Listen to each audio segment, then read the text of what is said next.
Hey, sports fans, welcome on in. It's the Down and Dirty with Scott Mitchell. So glad you could join us and be a part of our show. We do this every weekday.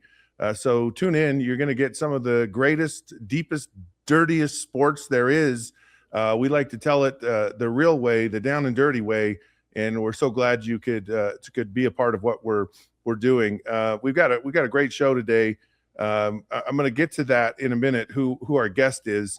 Well, I'll just tell you who our guest is. It's none other than the zone coach, Jim Fannin. Of course, he's been coaching professional athletes in all sports. I mean, it's across the board. And he's helped many people become champions. That's what he does. He coaches champions, and he helps you kind of get out of your own way, get out of your own mind. It's fascinating stuff. Met Jim many years ago, and he really blew my mind about explaining what I went through as a professional athlete in my brain. So he's going to join the show. I'm going to welcome Jim in, and then I have a couple of things that are a bit of a side note. Jim, welcome to the program here. So glad you could join us. And as always, it's been a minute. And anyways, I'm really glad you're here. Awesome. Glad to be here. I'm in the zone. Okay. So I need to introduce you. This is a funny thing that I came across. And this is not related. We are not relations. That I think is the funniest thing in the world. Okay, so there's a guy, and his name is Dick Hammer. Okay, true name. I kid you not. That is his name, Dick Hammer. Now let me tell you who he is. He was an actor, but before he was an actor, he was actually an athlete. And he was an athlete at USC in the 50s, played on their basketball team, played volleyball, and then he went into acting. He was actually on, I don't know, what was it, Emergency? Do you remember that TV show, Emergency, back in the early 70s? He was on there for a hot minute. But then he decides to go into, he gets an acting job as a model. And he's one of several models who were the Marlboro Man. Wow. So the most interesting person in the world. So he was one of several Marlboro Man. Now it gets even more interesting if his name isn't, interesting enough. Dick Hammer is his name, Marlboro Man, and he is the grandfather to none other than the Super Bowl winning quarterback. And if you look at Sam Darnold and the beard he's got going on, you could almost say that Sam Darnold might be a good representation of what the Marlboro Man might be. Anyways, I thought that was interesting. A kind of a fun little, like, that's it's kind of hard to dirty. That's as down and dirty as it gets. Like, is Sam Darnold not the Marlboro Man? At least he has the genes for it. Now, another interesting side note to the Marlboro Men, and the 5 of the Marlboro Men actually ended up dying with lung cancer. Go figure on that one. They actually were given multiple packs of cigarettes, I guess, as part of their payment. And anyways, don't smoke, kids. You'll end up like this on the screen here. You'll end up like Sam Darnold. You'll have grandchildren that'll win the Super Bowl, so don't do it. Okay, I do want to get into Sam Darnold today, and so of course Jim has this fascinating program. You really, if you want to achieve your greatest success in life, and I don't care what it is, in relationships, in sports, in business, Jim is the guy that will get it done for you. He understands the zone phenomena, which is your body's response to stress, and it's how you manage situations. So stress is actually a good thing, and he helps you to understand how to get into a good stress, which allows you to perform at your very best level, your highest level. And it's absolutely fascinating, and it's not some mystery. Like, your body does this naturally, and Jim helps you to get in tune with your body's normal, natural response to stress. And part of what Jim's identified is there are 5 markers. I'll call them mental markers. I don't know what the best description of them is, but it's part of his score system. So it's self-discipline, it's concentration, it's optimism, relaxation, enjoyment.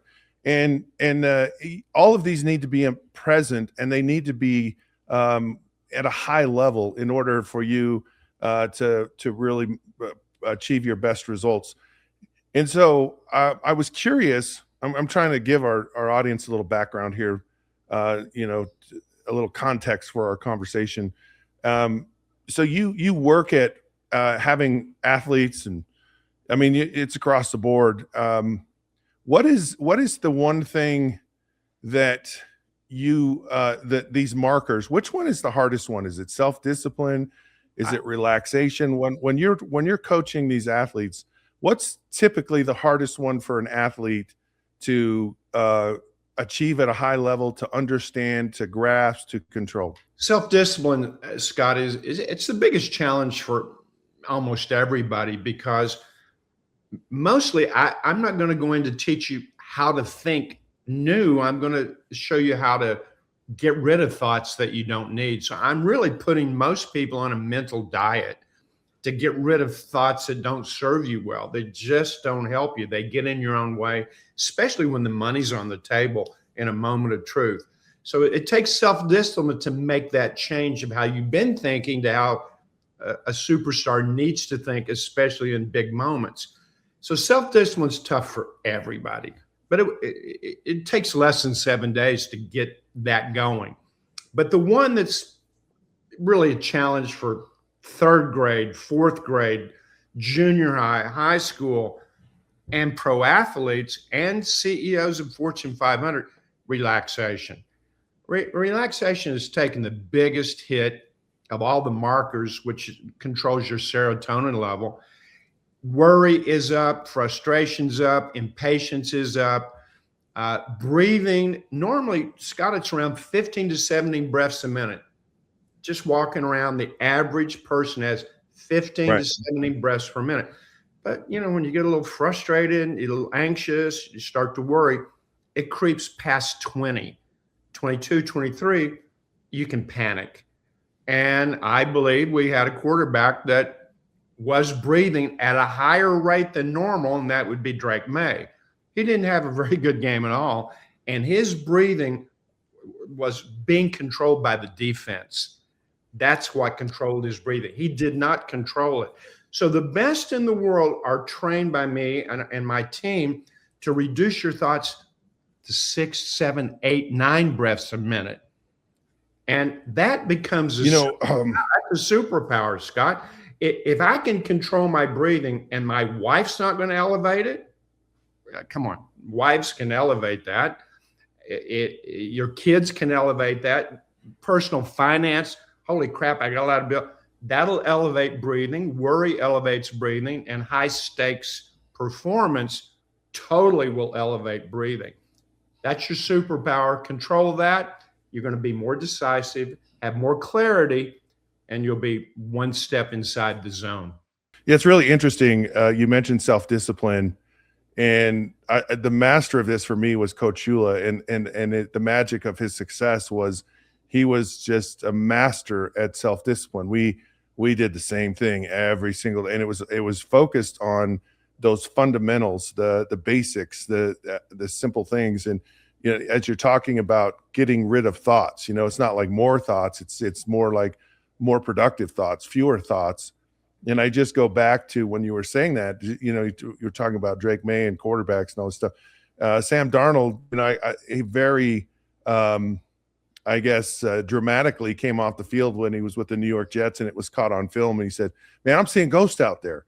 And so I think of that whole idea about this self-discipline and kind of having fewer thoughts, so you don't have those crazy ghost thoughts in your head.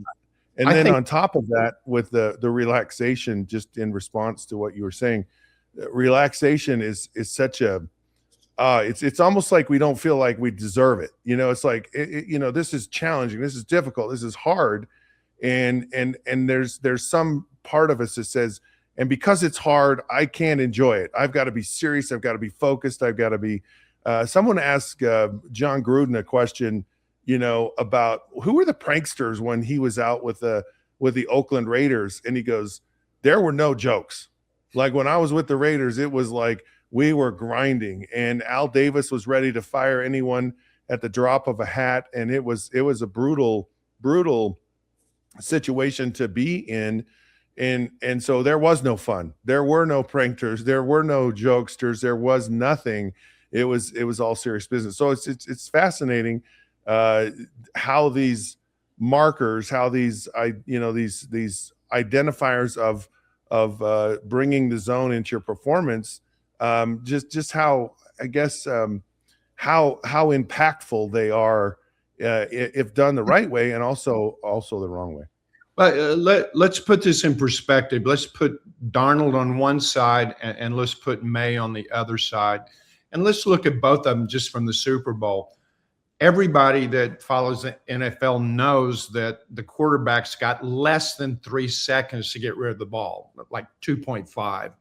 And if you're not going to get rid of it, you got a defensive end, you got the Micah Parsons or whoever it is, they're going to rip your head off. Yeah. So you have to have your jaw unhinged to be in a zone state, slightly unhinged. I believe that Darnold, his goal was not to zone out and ball out. He had a real low bar for himself. He just wanted to hit a standard. And that's what he did. He wasn't trying to zone out and be the best he's ever been in his life. He didn't want that at all. You could see that from the get-go. But he controlled his breathing. I mean, how do you make 0 mistakes in the Super Bowl with that kind of pressure? Well, and it was in the whole playoffs too. They had nothing even throughout the whole playoffs. Pretty impressive. Drake May, though, had the world on his shoulders. He's now got to come up with a Brady performance. Holy crap, that's pretty tough. So he did not hit a Drake May standard, a minimum requirement for a solid performance. I felt he was trying to do more than he needed to do, and his breathing was elevated. And if your jaw is slightly unhinged and your breathing's elevated, you'll change grip pressure, which will impact throwing a good ball. You know, some guys throw a great ball, it's easier to catch. Some guys don't. And he had some wide open, easy plays. He's made them a million times. He made them in high school, for God's sakes. I forget the Super Bowl. And he just missed them. But that's because his breathing was elevated, jaw unhinged, changed grip pressure, and that put the spiral that he didn't want, and he made easy mistakes. That's breathing, and that's a lack of preparation for the big moment. You know, you talk about grip pressure, right? And I'll just tell you the worst ball a quarterback can throw is a sinker, right? And so it's a great pitch for a pitcher, right? Where the movement has a downward trajectory. And when you have that tension, the nose of the football curls down, it goes a little bit, sideways. You throw this nasty sinking football that's almost impossible to catch. And what happens, you saw that a lot with Drake May, is he doesn't even know how to deal with this, right? He doesn't know that, he has all this tension through his body, that, his jaw's clenched, and you see the result of it, and he goes, I don't know how that happened. Like, I don't throw the football like that, and I got this football doing all these crazy things. I say this because that's the trajectory of a football. If I was in that situation, if I was tense, if I was, and it's not just me alone. I mean, it's really any quarterback, and like the ball comes out and you just go, whoa, where did that go? But one of the things I said after the Super Bowl about Sam Darnold, I said Sam Darnold, Tom Brady, the New England Patriots. It was a Tom Brady performance. It wasn't like, oh man, he blew the socks off it kind of thing, but he did what he had to do to win. And Bill Belichick will tell you that's one of Tom Brady's greatest traits, is when he said, Tom Brady just didn't lose the game for us so often. He always put us in a position to win by not turning over the ball, by being very prudent with it, by maybe not being as much of a gambler as necessary, as some of these other guys are. And that was the thing that was part of his long-term success. We're trained since we're little kids by our mom and dad to try harder, show me you're trying, Yeah. try harder. Right. And so to show my dad how I played tennis and did all the other sports, but to show him I try harder, I'd have, I'd clench my jaw and try harder. I wanted to show him I was trying so he wouldn't yell at me for not trying. Well, consequently, I got in my own way, and that happens to young kids right now. You can test your jaw right now. If you're watching this, press real firm on the right side of your jaw. If it's sore, you've been replaying negative thoughts about your future. Oh my gosh, if this happens, that's going to happen. Oh, I won't make the team. And you'll feel it. And that's when the your energy backs up like a toilet. If your left side is sore, and this isn't 100% every time, but for the majority of people who are going to do this, press in. If the left side's sore, you're replaying something that you didn't like in the past over and over again. If they're both sore, you should maybe reach out and call us, because now you're definitely in a challenged state. Calm, cool, under pressure needs to be practiced. You can't just turn it on and off like a water faucet. Well, I'm glad you used the toilet reference, because our fan base will understand that. So I appreciate you talking to the level of your audience here. Down and dirty. Come on, you told me it was down and dirty. That's right. So so you, like, for all the people out there, Jim Fannin coaches. Oh gosh, he's a professional tennis, professional golf. Right now, he's coaching basketball players, baseball players, football players. He's crossed the gamut of the sports world that we live in. And I'm curious, like, so you coach all these different sports. Which is the most challenge? What? Maybe it's not fair to compare them all, but tell me some of the challenges, or the unique challenges of coaching athletes in different sports. Well, there's a theme that runs through all sports, and that would be you want to have that high mental attitude, score level, self-discipline, concentration, optimism, relaxation, enjoyment. I think the toughest sport would be a hitter in baseball. First of all, it's a challenge anyway, but it's an inhuman schedule. I mean, it's abnormal. It's 162 games. That's not normal. I got college kids in baseball playing 30, 40 games. They're wasted. They're exhausted. I go, you haven't even made it through half of a season in the pros. There's no day off in baseball. In fact, if you have a day off, you're going to travel from Miami to Seattle. That's your day off. So it's really a struggle to be in a zone state every single day, 162 games. That makes that a challenge.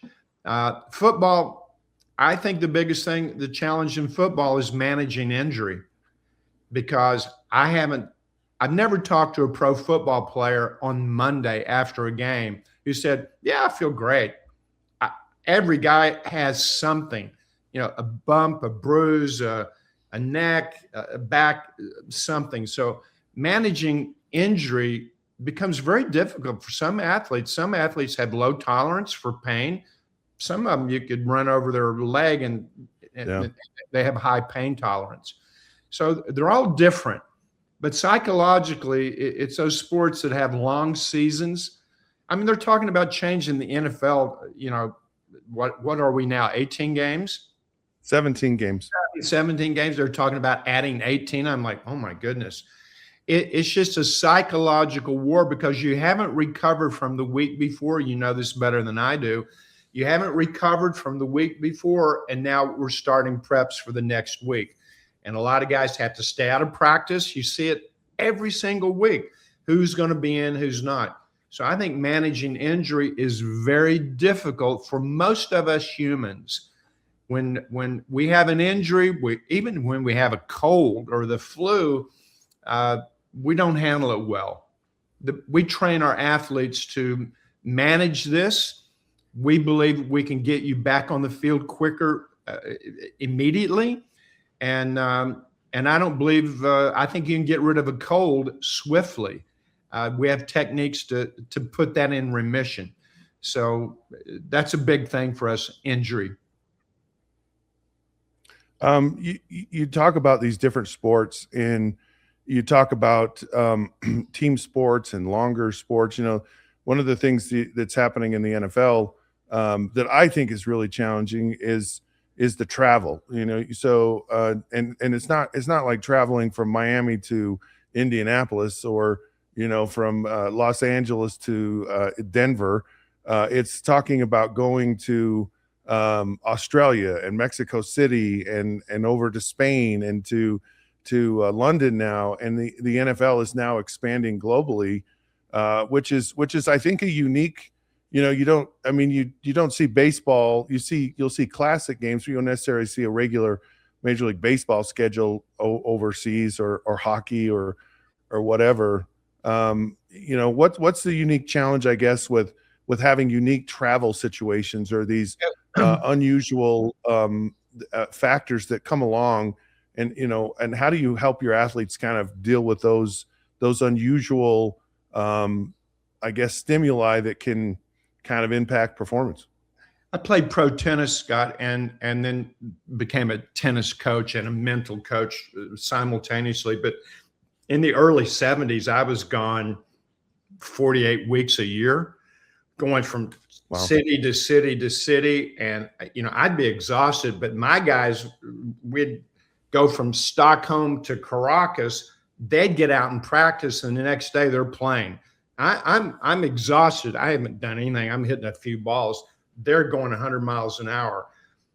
And I knew that we had to have the same constants regardless of where we were. So what happens? You look at the Jaguars. They played in London, and they were so bad. And they were favored to win. I can't remember who they played. They got smoked. It was horrible. I don't think it had anything to do with football. It had everything to do. The man with the most constants in a game of variables prevails. When you get up, when you eat, what you think, how you work out, all of those things need to be a constant. Now I got to move to another country. I got to manage the time zone, and I got to do it quickly. I don't have a week to get ready. I've got 2 or 3 days to get ready for the time zone. That's a challenge, and we have tools to help that. But again, if you have strong routines, they're portable, and you can take them from arena to arena, country to country.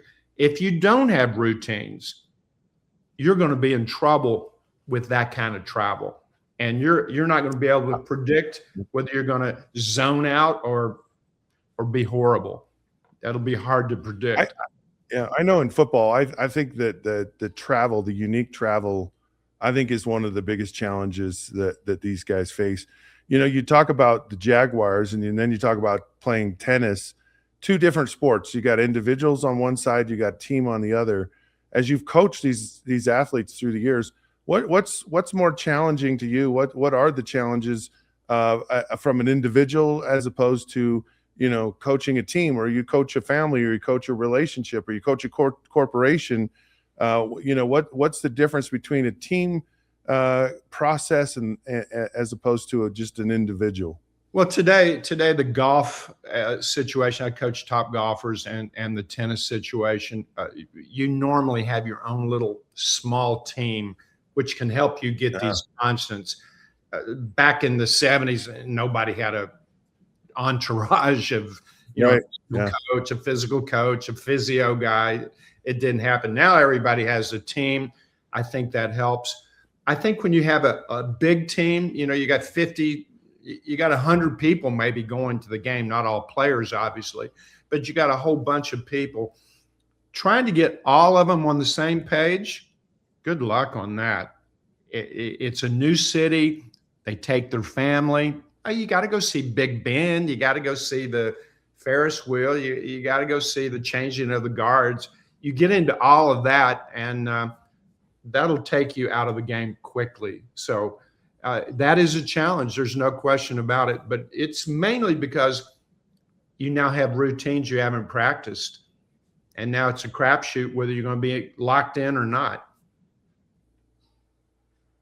I remember Jason Buck, who played in 2 Super Bowls, and he said, so many of the guys on our team were locked into stuff, but we had some guys out just kind of partying and not taking it seriously, and some of them weren't even able to perform in the game, and there were some really tough situations, and it was, I have to imagine it's got to be challenging to try to get everybody on the same page all the time, and to make sure, and not only because you do have all these different scenarios. You have people who have different standards of their personal lives. You have age differences.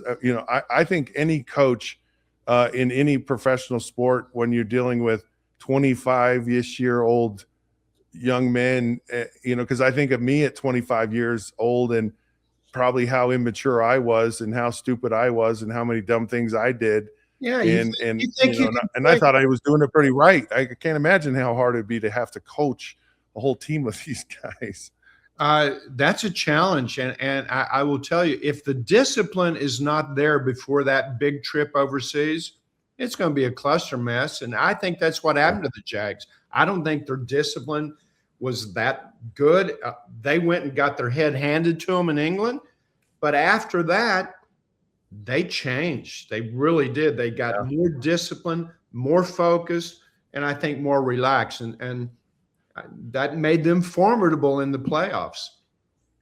Do you find that when you're coaching athletes, like, because I know visualization is a big part of your training. And one of the things you told me so many years ago, it kind of blew my mind. I hadn't really thought about this. But it's about that we think in pictures, right? We think visually, or at least most people do anyways. And so the impact of visualization is massively powerful. And you hear people utilizing this in various forms. People have their storyboard or their vision board or all these, where they put actual images up on a board. And so they see it all the time. Does it help you for kind of your athletes to go through and they kind of have trial and error? You're talking about the Jaguars, and they go, yeah, we really clearly by our behavior, we weren't locked in. And so do you find visualization is hard, or are there certain types of visualization that you work with these athletes? And does it take kind of some guys, losing a little bit before they can actually win? Yeah, it's a great question. Visualization. First of all, we all visualize. 3 out of 4 of our thoughts, we visualize.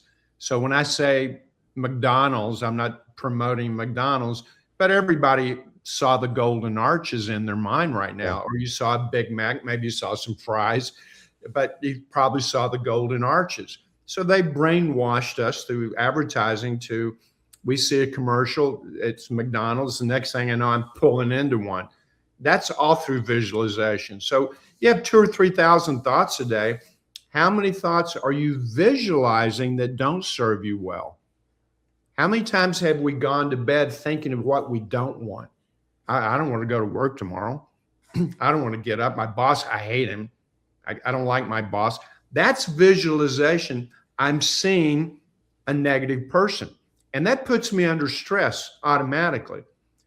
The great coach, the great teacher sees an A student where everybody else says, this kid, he's a slacker. He's not any good. And that's realistic. I'm watching him. He's disruptive. He talks too much in class. He doesn't do his homework. But a great teacher visualizes that kid an A student when they're not. Where other teacher just labels him as he's not any good. He don't care. And they have parent-teacher conferences all the time, and nothing gets better because everybody sees him as he is, not as his potential. So when we get a client, I don't look at you who you are. I look, what do you want? I ask every client, why am I here? What do you really want? Is it something that you don't want is what you want? Or is it something that you do want that's what you want? What tucks you in bed at night and wakes you up in the morning? That's probably the first thing I do with every client. Wake up positive, go to bed positive, seeing your big vision, and then deal with it throughout the day in between. But you want to frame your day of getting up positive, going to bed positive. When I was coaching a Super Bowl quarterback, we started in August. He went to bed at the Super Bowl. He saw it. He knew where it was. It was going to be in New Orleans. He mentally went there every night, starting in August. And when he woke up there. He literally tucked him in bed at night and woke him up. That framed everything. He now knew that even taking an hour off is a positive for me. Taking a day off where everybody else is working, I'm replenishing my energy. He sees how that fits into the whole. So we do a complete blueprint. Scott, we reverse engineer everything. What do you want? Gold medal in the LA Olympics. What are you doing the week before, the month before, 2 months? We reverse engineer it chronologically. That illuminates a blueprint, and now you walk on it as if you've already done it. But our goal is to help you think less, not more, get rid of thoughts that make you nervous and get rid of thoughts that make you anxious. And it's not just in your sport, though. How many athletes were doing everything right in their sport, but their marriage, man, it was terrible. They go to bed not happy. They go to bed with their back turned to their significant other. You could drive a Volkswagen down the middle. Well, what's that got to do with football? Everything. Yeah. Everything. And you know this, just being an athlete, having a relationship. Or you got a 13-year-old kid that's mom's having a challenge, but you're on the road. You're in Europe, and you're not coming back for 3 weeks. And how are you handling that?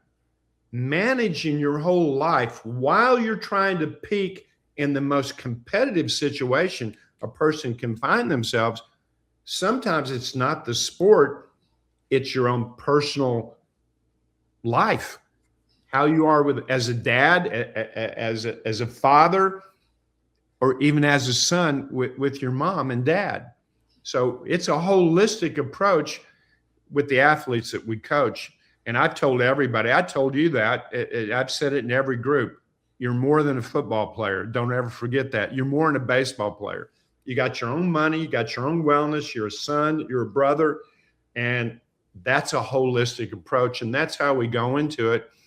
And parents right now are resonating with this because they realize their kid doesn't have a blueprint, and maybe mom and dad don't have one either. Nothing great happens without a blueprint of where you want to go and how you want to do it. Yeah, it's that's just great stuff. It really is, and it's so true. It's just so true. So it's fascinating how you coach individuals, you coach teams, but it's really a village. It's a comprehensive, as you said, this holistic approach. It's not just about you, and it's about all the things and the people around you and how much of an influence they have.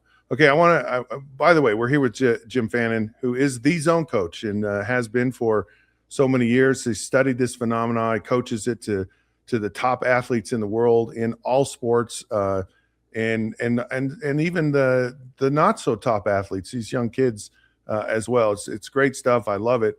I got to ask you a question. This is a personal question, but it's also a rhetorical question. And it's like, what are the lies that you tell yourself the most often? Wow. What lies? I'm okay. Huh? I'm great. When you're not. Yeah. And you have that internal struggle. Putting on a front in front of the media. Yeah, everything's great. And then behind the curtain, life's out of control, financially out of control. That's a challenge, and of keeping your life private, at least and I've coached superstars we're followed by the media. We're followed everywhere. They actually go through my clients' garbage. They want to know what they throw away. That's a challenge, and I think a lot of superstars that get to that superstardom, when they fail, it probably has nothing to do with the sport. It has everything to do with how they're managing celebrity, fame, and success. Most of us aren't equipped to handle that, especially when media says something you don't like or your team doesn't like. And I'm the first one they call. I'm there to fix it and bail them out. And I've had some famous ones over the last half century. Anyway, that's a challenge. Yeah, that's a great answer. And I've always found, or I always tried to do this when I was performing as a professional, and even now today, is getting away from believing your own lies, right? And so this whole idea of I'm okay, and I think some of it, at least in my experience, is stemmed from, everyone's kind of CYAing themselves. It's not my fault, it's his fault. Hey, I did my job, or we, we try to convince ourselves that the path we're on is the right one, and being able to kind of admit failure or perform to failure, or figuring out what doesn't work quickest is the easier way, in my mind, to where you can find success. Find the weak spots in your game, find out where you're not living up to things, and you can't do this if you're just saying, look, I'm okay. It's like, no, I'm not okay. Everything's horrible. What do I need to fix here? We're the only company. I just found this out. I didn't know that we were the only company that has real-time mental analytics. So we're going in and assessing a team, and there's a team report that comes back. The individuals, there's no electronic fingerprints on the assessment, but I want all of the athletes we coach to evaluate before you leave the locker room and learn from it, and then prepare for the next. Now you can close that arena and go be a great husband or a great father. Most athletes drag their performance, take it home with you, and now it's on a loop, and it really defranchises your family. They feel estranged. They don't know what to say. You're in a bad mood. You just threw 4 picks. You're not real happy. The best learn how to contain that so that there is no such thing as a bad day. I haven't had a bad day since 1965, and it's a choice. You wake up positive, you go to bed positive, and you deal with all the crap in between. You make adjustments, you adapt, but you know where you're going. Most of us don't know where we're going. We're just trying to go somewhere than where we've been. But once it's well defined, once you understand that I can think less and accomplish that, I don't have to think more. I can do less to accomplish what I want. I don't need to accomplish more. When you come to that realization, you're going to realize, wow, I've arrived. I'm now ready to hit a high standard. And Scott, I've learned in my career that greatness is not what everybody thinks it is. You look at Sam Darnold. He's the epitome of greatness. That's hitting a high standard, minimum requirement for a solid performance. Not great, not bad, solid, according to Sam, over a long period of time. And during the playoffs, he hit that high standard. He wasn't incredible, but greatness is hitting that high standard over a long period of time. We get jaded with what we see on ESPN, oh, great play, all that, but that's not really what greatness is. Yeah. As we're talking about this, I think of all these young new coaches in the NFL, and I think they're getting this because, I'm going to go back to my time a bit. And I just remember a comment. It's really stuck with me from Mike Holmgren, where he just said, look, Brett Favre, we're in this together. We're going to do or die this together. And Brett Favre was trying to figure it out. He was throwing 20 plus interceptions a year. He was not this polished Joe Montana, Steve Young looking player. And he worked through a lot of things, but he had a coach that was willing to kind of see him, as you mentioned, as this, A player. And then other situations, you have these coaches, and often they're defensive minded coaches, and they go, I'm just waiting for this guy to screw up. And as soon as he screws up, he's out, right?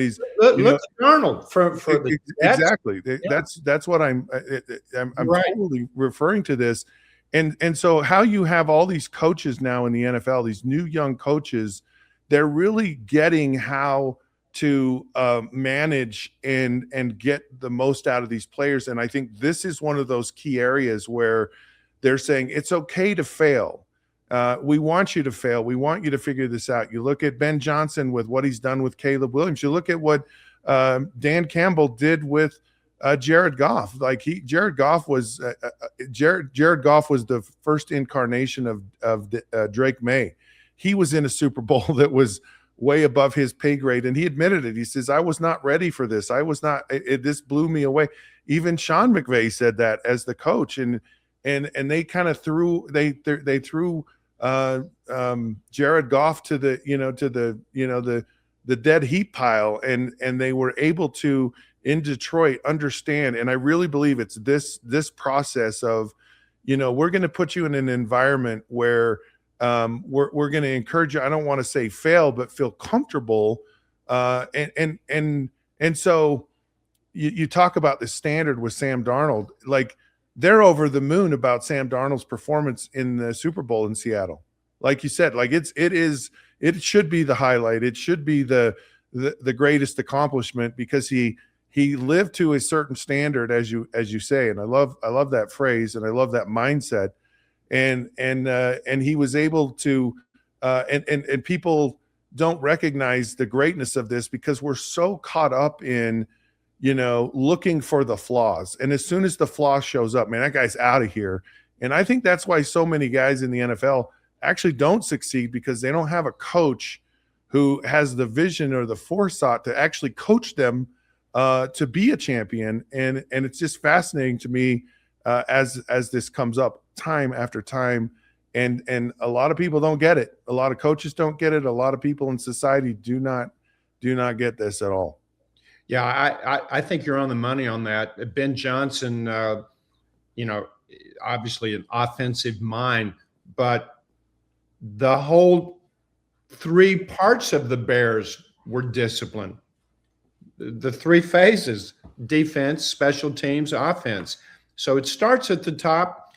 The best in the world also, they evaluate swiftly, but you only go into the past, and this is everybody watching and listening, only go into the past for laughing or learning.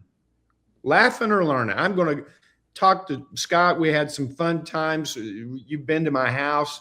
We've had some funny things happen, and we can go back and laugh about it. Or I'm going to go learn about it.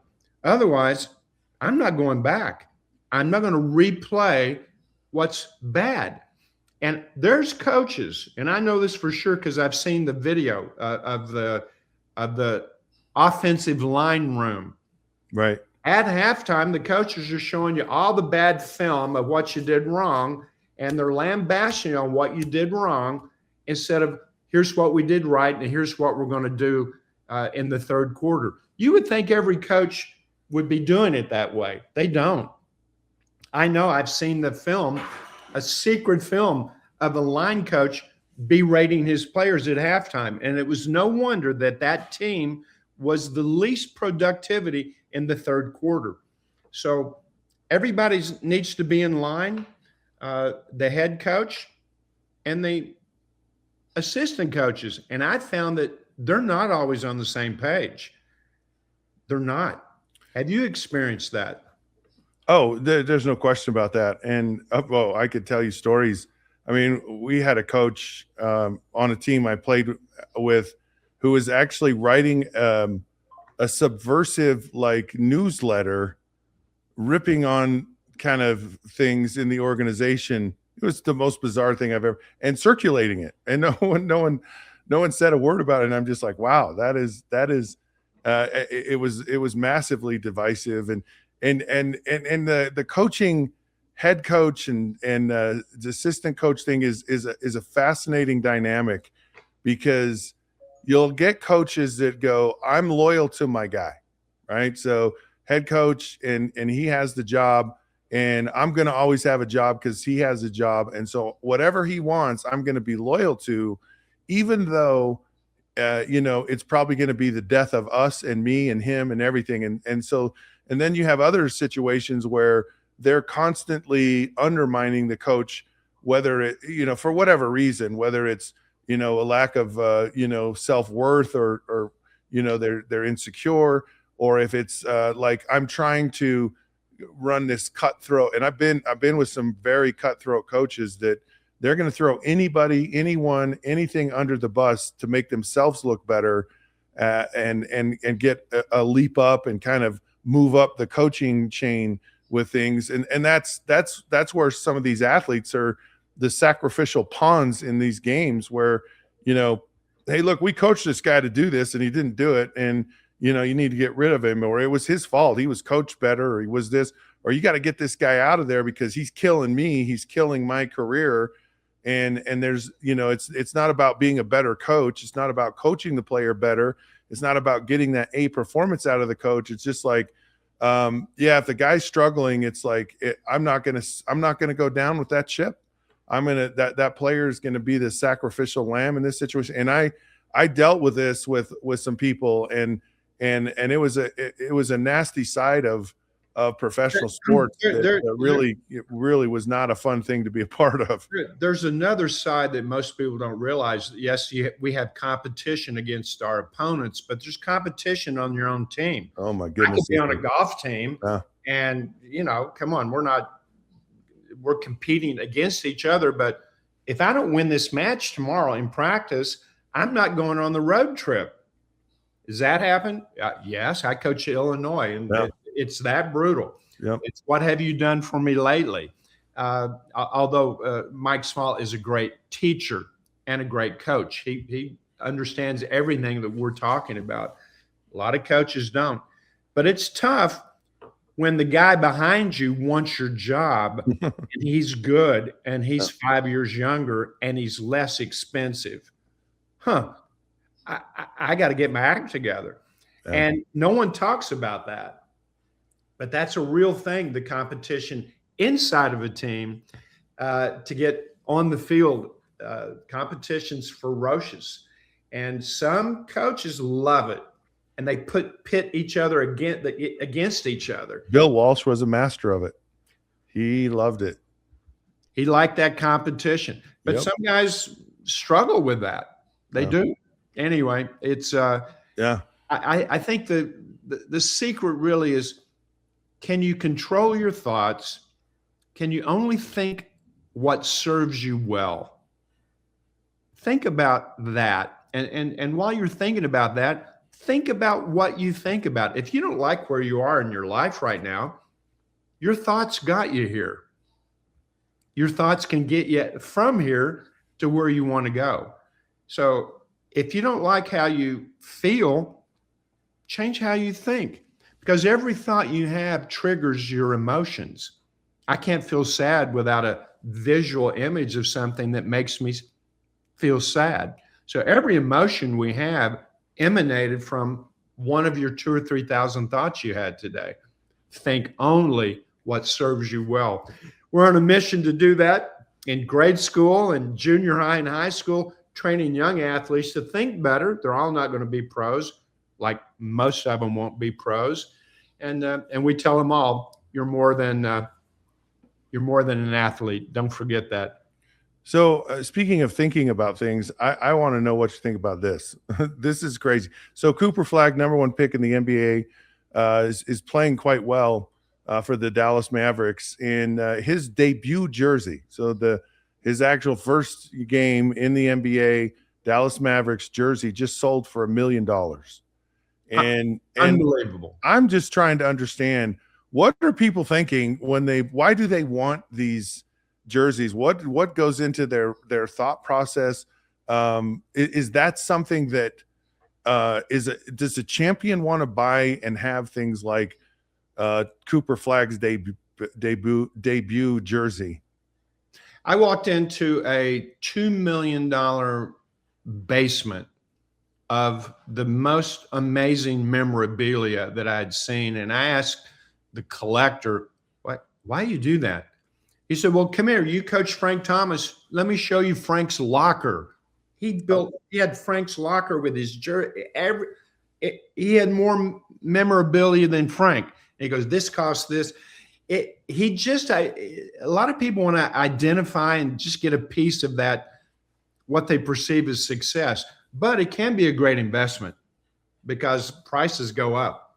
Yeah. Wouldn't you like to have that Cooper, Flag jersey for $1 million? It's probably going to be worth $5 million. And if he goes to the Hall of Fame, I have no clue what it will be. I've seen memorabilia from the 60s where I was collecting baseball cards. Where are they? I wish I had them. My goodness. But it's an ego play. We all know that. It's an ego to have the best car, the best memorabilia. Anyway, but it could be profitable. Yeah. So there's in the NBA, the system of the draft and the lottery and this whole idea of load management and tanking, it takes away from the competitive nature of the sport. It's, teams are like, why do we want to win when we have an opportunity to get a Cooper Flag? I mean, this happened in Utah just this last year. The Jazz, I would say fairly openly just said, we're tanking, and we want a shot at Cooper Flag. We want one of our fans to buy his debut jersey. And that really ticks me off because I got game. I just got tickets to Utah. I haven't seen them. I haven't been there, and I'm going, and I want to see the top guys. And so I've made it an outing with my family, and I get there, and the top guys are on the bench. They're not playing. I'm not. I'm upset about that. Yeah. So this whole tanking thing, no, I get it. I'm 100% agreeing with this. It's like it's like your sport is built on these superstars, and the popularity is the superstars. So people tune in, people watch, and when half the time these guys aren't playing, it's like, well, that doesn't make any sense to me. But this whole idea of tanking.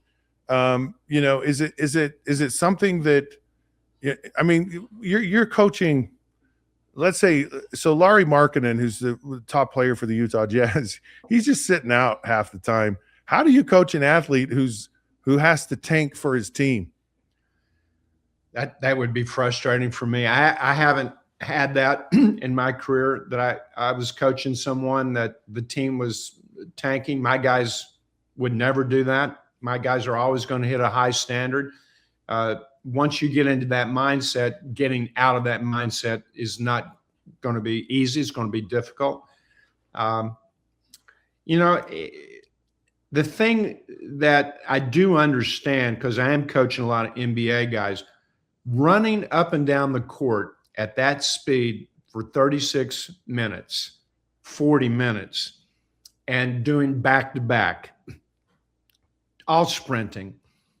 There's so many injuries in football, basketball, even tennis. And come on, Scott, how many times did you play when you weren't 100%? Every time? Never was 100%. Never was 100%. No. Exactly. You're never 100% in football. Very seldom are you 100% in basketball, and seldom. And almost all your sports, there's something, little tweak, my shoulder. And that's part of being a pro athlete, to manage yourself physically, mentally, technically, and hopefully spiritually. That's a responsibility of the player. But it's tough when you throw in injury. And that's why a lot of guys miss. I think the NBA, though, when there's a team decision to tank, they should be fined the maximum possible. So we'll see. Yeah. We'll see if they back that up. I doubt they will. It's a quirky thing that happens in the NBA, and I want that first round draft choice. That's a game changer for us. We have to lose. Right. I know. And it's The crazy part is you're not guaranteed to do that, because Utah had the worst record and ended up with a 5th pick, which was the worst they could possibly pick in that scenario. So they lost big time in tanking, if you ask my opinion, last year. One last thing, you coach a lot of Major League Baseball players and managers. Baseball's getting ready to start here. It's going to start kicking up here in a bit. What are some things like to watch that make baseball interesting early on in a season? What can fans go, hey, I want to dial into this because this is very intriguing because of course the World Series and the playoffs is always exciting, but what's exciting about the early part of Major League Baseball? Yeah, I think April, when the season starts, there might be one game in March, but April, you're going to see a team that is the image or likeness of the manager or not. And I like watching April baseball. You can see who's really prepared to compete, who's not. You can be awful in April and still win the World Series, don't get me wrong. But getting off to a solid start, and I'd be watching the key pitchers, the aces on the team, how they get into a high standard, and then the Aaron Judges of the world, are they in that high standard, a minimum requirement for a solid performance? Not great, not bad. Superstars usually hit that standard right off the bat in April. That's what I'm looking for. Who's locked in, at least at a solid state in April. And then you go from there. But it's a long season. It's an arduous season. I think it's the worst season in professional sports, quite frankly. 160 games. You're literally playing 200 games when you throw in spring training and the playoffs. That's abnormal, Scott. It really is. You're just living at the ballpark. I mean, that's it's just there all the time. You wake up and rinse and repeat, and you just operate on the routines. I remember asking Jack McDowell, who was a Cy Young pitcher for the White Sox, I asked him, I said, hey, do you know the date today? He looked at me like I was an idiot. He goes, it's baseball season. I only know it's the weekend when I don't get USA Today at my hotel door. Then I know it must be Saturday or Sunday. Otherwise, I have no idea what month or what day it is. You just get lost in the season and stay present as long as you can and the most that you can. Yeah, it's funny because that's how it was in football. It's like as soon as training camp started, it was Christmas in your head, because you just lost all track of time. Speaking of time, we're out of it. So really enjoy. It's always a great conversation. Love having you on the show. You want to go check out thezonecoach.com. You can actually do a personal assessment on where you are. Are you thinking like a champion? Are you at a champion level? And they do these awesome assessments. And if you want to be coached to greatness, go check out thezonecoach.com. Thank you, Jim, for joining us. Have a great day, and always a pleasure. Scott, be in the zone. It's the place to be. Talk to you later. All right. Hey, there you have it, folks. Thank you so much for tuning in to the Down and Dirty. We are here every day, so please subscribe, like us, do all that fun stuff. And, for the rest of the day, until then, we'll see you then.